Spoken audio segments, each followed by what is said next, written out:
It's time to take your business to the next level, the boss level. These are the premier business owner strategies and successes being utilized by the industry's top talent today. Rock your business like a boss, a VO boss. Now let's welcome your host, Ann Ganguza. Hey everyone. Welcome to the VO Boss Podcast and the Boss Superpower Series.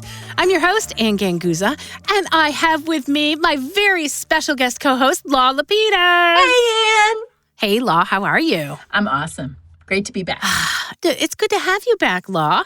Okay, here's the situation. Ready? Here we go. You just bought a car, and you're picking it up for the first time. They even sprayed that new car smell. Ooh. And it's shining and gorgeous. Had a little bow on top. Give me a moment of pre-life. Like, what's the exclamation you make before you speak? Oh my God, I'm so excited. I can't wait to get my car today. Oh, and I would do this. I would go, ooh. I'm so excited. I can't wait to get my car today. I think it was important. I had some good physicality back there behind my mic here. We right? both did. We both were like exploding. So, what is that, bosses? What are we talking about? I think that's Improv City right there. Improv. So important to everything we do. I'm going to say so important because it really helps us. Would you say, Lau, 90%, if not more, of casting specs are calling for believable, authentic, real. And I think, honestly, in order for us to be real, improv is so very important to be able to create what's happening in the scene, your reaction, your emotion. I mean, that's really what makes us stand out from all the other people auditioning, right? Right. I mean, speakers in the larger world outside of our industry call it impromptu speaking. Being able to think off the cuff, think on your feet, being able to think on the fly. Every time you hear someone say that, we know it's a tough skill for people. We know it's not a natural ability for most people to be under these unnatural circumstances and just think on the fly, right? But it's a great tool, right? For voiceover talent to be able to do that. And you need it for everything, guys. I don't want you to think that this is just for, I don't know, video games or character animation. You need improv for everything you do, including medical narration, just saying. I'm the biggest proponent of being in the scene because we're so used to, I think those of you that just got into voiceover and you don't necessarily have acting experience, we're so used to picking up a piece of paper with words and reading the words out loud. And listen to what I just said. We're used to taking a look at the piece of paper and reading the words out loud. And that's what you don't want to do, right? As a voiceover actor, you want to be in a scene. You want to sound as if you are there and speaking authentically and naturally and believably. And so you can't just pick up a piece of paper with words that you've never seen before and just read them from left to right. You always have to put yourself in a scene. And that includes, when I'm doing telephony scripts and I'm saying, thank you for calling. Like, I put myself in a scene. I want people to really feel as though I'm thankful that they've called me. And improv helps me do that. Yes. And, a lot of times people will say to me, but Lau, I don't get it. Like, I can't improv as a voiceover talent. Everything is scripted. They're never going to ask me to improv when I'm auditioning or when I'm doing a gig. So why do I need to know this? I said, well, wait a second. What about all your prep time? You and I were just talking about this, Ann, how important it is to think of yourselves as an actor. You're a voice actor. You're acting a role. So when you're acting, you have to have tools and technique to call upon to find your character development. How do I find that character? So improvisation is a tool that helps us find the authentic, true character, sound, connection, quality, tones. It helps us find that. And then once we find it, we can pull it out, like just out of your toolbox. You can pull it out whenever you want to use it. And just that exercise we just did right now, the pre-life of exclamation, just that can potentially book you a gig. Oh, gosh, yes. And it's so interesting because I tell my students all the time, I'm like, okay, what's your moment before? right? And I could be referencing a script that is the driest corporate narration script in the world. And it makes no sense because in the real world, I would never say these words. And that's what I constantly get from, I would never say these words in the real world. But okay, we're not in the real world, okay? We're acting, and we need to create the world in which those words would sound natural. And even if they're not written naturally, you have to create the scene. And that, I think, is so important. You're not preparing the script to sound a particular way. You can read the specs and they're like, oh, we want youthful, millennial, or maybe sound with gravitas. Stop preparing that sound.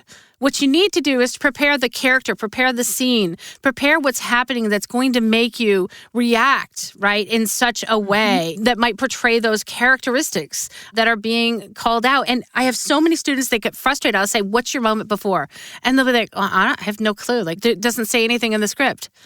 Guess what, guys? Here's where you got your imagination comes into play, right? Yes. So important, the imagination in developing a scene. Develop a scene that makes sense to you. Yes, and improv is an acting tool. It's an actor technique, and it's very challenging to do improv and be lazy. Like, you can't be lazy and do improv well because you're talking imagination. Yeah. It has to kick in and connect, and oftentimes that requires energy, focus, and speed in order to do that. And it's hard to do it if you're not engaged, if you're tired, if you're lazy, if you're disconnected. We oftentimes will get feedback for an actor from like casting that will say, I don't like it. They feel disconnected. They don't feel connected somehow. And I always think of improv because improv is a wonderful source of connection to another person. How do we credibly and authentically connect to another person? Well, we practice it. It sounds like an oxymoron. You have to practice improv, but you do. You do. Absolutely. You have to practice that skill, right, Anne? Absolutely. And the improv doesn't just happen at the beginning of the script. It's not just something you do to give yourself some pre-roll, okay? Because if you start a script, and I say this constantly, especially with long format narration, when you are voicing something for a long period of time, you're in a scene. You need to stay in that scene. You can't just create the scene and then just read.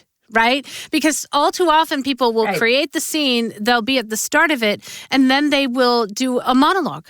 It becomes a monologue where they forget that there might be other things happening in the scene, or there might be other people in the scene that they're acting with. And just because they're behind the mic, right, and they're not physically there, like if they were on stage, it would be easy to see that you're with somebody, right? And you're bouncing ideas off of somebody, and it's a back and forth, like a real improv class or workshop.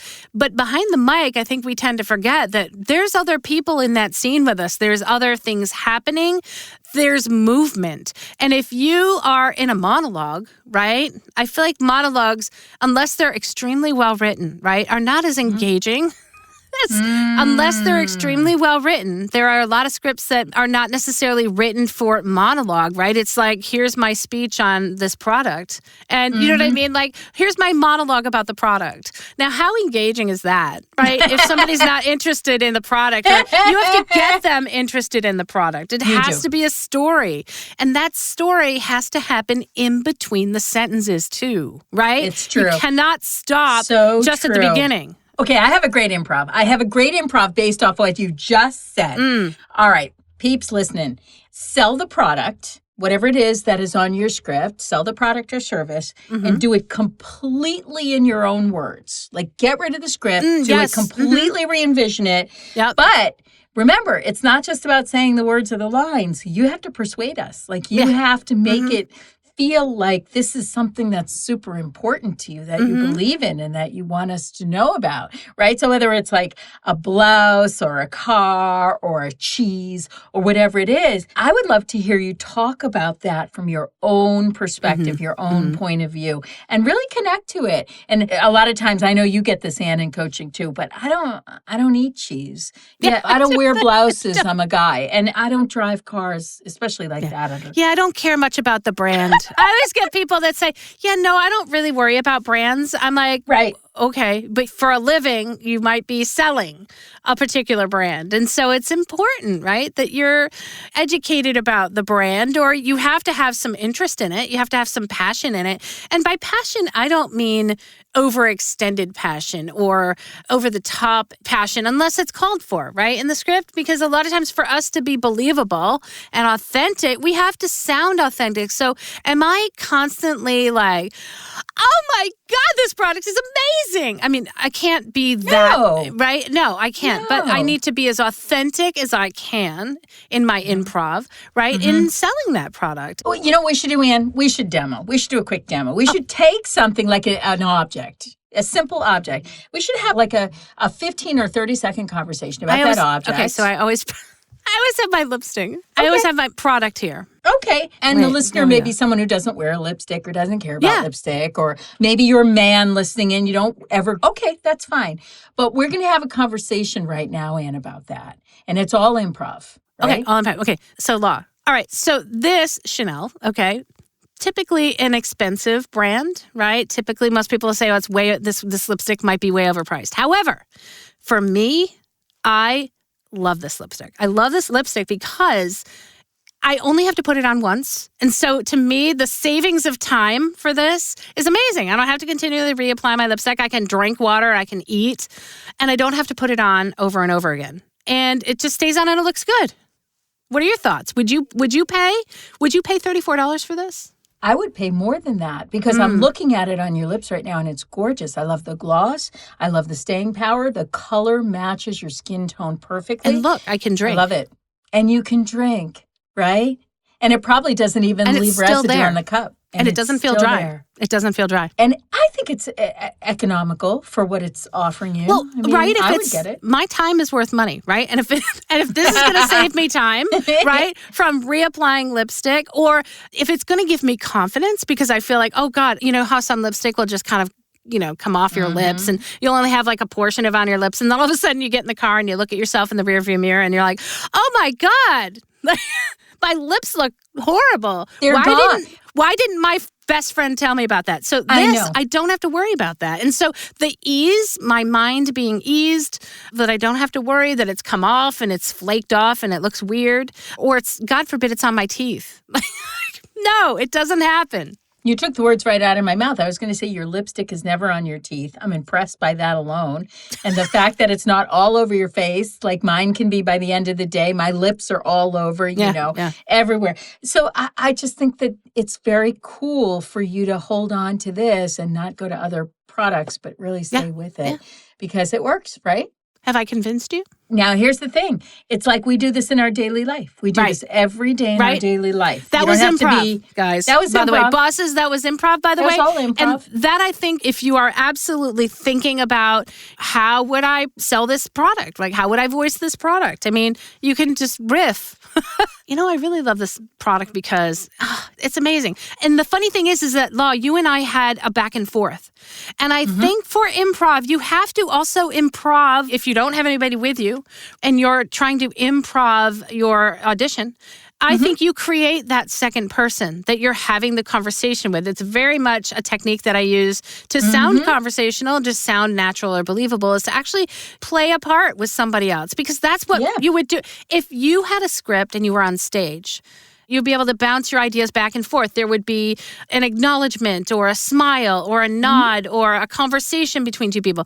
And so you have that movement, you have that scene that you can then improv, right? And once you improv, your voice takes on, especially like with you and I, it takes on the emotion and the point of view, which really, really brings out a script versus a read. This lipstick is wonderful, right? Versus, I mean, I'm like a robot saying that, but when I'm really like, oh, this is amazing, this is wonderful, it completely shows up in my voice. And so the fact that I've created in my mind this improv back and forth with my imaginary person that I'm telling about this lipstick really makes all the difference. It does, Ann, because that's the power of improv. It's the personalization of it. When you're going to say to me, but I don't use lipstick, Law. I don't wear makeup. I'd say that's okay. Now let's engage your imagination. Yes. What if, Yes. the magic what if, right? Stanislavski's magic if. What if you did wear makeup? What if you did wear lipstick? You know, when you were a little kid, you thought that way. Sure. And you weren't wearing lipstick or makeup. That's the irony, right? And here's the deal. Transfer this lipstick into, let's say, a Halloween costume, right? Yep. You put green on your face if you were going to be the Incredible Hulk for Right. whatever that is. Right. So consider that. Make that part of your imaginative world, right? And how did that make you feel? I think there's always that, like, did it make you feel confident? Did it make you feel good? Were you excited to go show that off to your friends? And how does that translate in your voice? How does that make you sound? First of all, it's going to make you sound connected, right? Because when you're disconnected from the material, right, there's no emotion flowing in that voice. There's no emotion in that word. There's so many technical things that happen to words when you inflect an emotion onto them or a point of view, right? So it's like, this is amazing. Like, just the fact, amazing. Like, it's not like I didn't say, this is amazing. No, I said, this is amazing. And so the rhythm changed, the intonation changed, so many technical things changed about my voice. And that is something when a casting director is listening to you, right? That is going to hit their ears and go, there's an actor. And I swear to God, right, we know, for the first few words out of the mouth, we know if you're acting. Oh, yeah. Right? Oh, yeah. And start with something that is known to you. Personalize it to you. Like, give yourself a quick scenario that you lived, that you know, if it's possible. So let's go back to the lipstick, Anne. Let's say I'm a man or someone who doesn't wear lipstick or whatever. Okay. But my favorite aunt wears lipstick. And every time she would kiss me, I would literally smell it. I would smell the lipstick. I would notice the color of it. I always think of that color when I think of my aunt. So I'm personalizing it into something I know and something that means something to me so that I can go into other scenarios that are a bit farther away from me. Absolutely. Right? But if I don't start with any frame of reference at all, then I get that falseness. I get that falsehood of like, let me just sound like I love lipstick. This lipstick, yeah, exactly. And I think that voice actors, if you're just getting into the industry and you're not realizing just how important this is to really make your auditions stand out and make you connect with the copy. It's incredibly, incredibly important that you spend time. Like, I know so many people are like, I did 60 auditions today, or I did 1 billion auditions today. Well, I want you to take 5 minutes before you start, before anything comes out of your mouth. And I want you to, first of all, research the product. If you know what the product is, sometimes you don't know what the product is. Sometimes the script is obscure and you're not exactly sure what it is. And that makes it even more challenging for you to improv, right? Because you're trying to figure out what is this even talking about? And I know that's just the case for a lot of audition scripts that come along and we don't know what it's even talking about. So then what we have to do is look at that script even closer. Every single word on that script has a meaning. And it may seem that you have no idea what it's talking about and it's ridiculous, but honestly, somebody was paid probably a lot of money to sit there and write every single word to create that brand message or to get that brand message out. And you need to really look at those words and think, what do they mean? What could it mean? And can I improv a scene, right, so that they would sound logical and realistic and have meaning and create emotion? Absolutely. And let's say you don't do this at all. Let's say you say, I can't do improv at all. I can just do the lines. Do this. This is a very famous actor method. Do substitution. Like, how do I get to something personal? Let me take this little thing of lipstick. I have my own on my side, lipstick on my side, and this is no longer a lipstick. What this is to me is an EpiPen. So this EpiPen can save my child's life when she has a problem and gets stung by a bee. And you say, well, how does that work? It's lipstick. I said, well, I can still do an improv with Anne and talk about this as if it's an EpiPen, but it'll sound like I can't live without this. I really can't live without this. I always have this in my cabinet ready to go. Day or night, it goes with me, right? Right. And you'd think I was talking about the lipstick, but I'm really talking about the EpiPen. Sure, So absolutely. try that in terms of your improv in your daily life when you need to connect with someone's situation, someone's stuff that they're bringing up that you don't really have any idea about. You haven't lived through it. You don't use it. You don't know about it. And you ask them questions about it.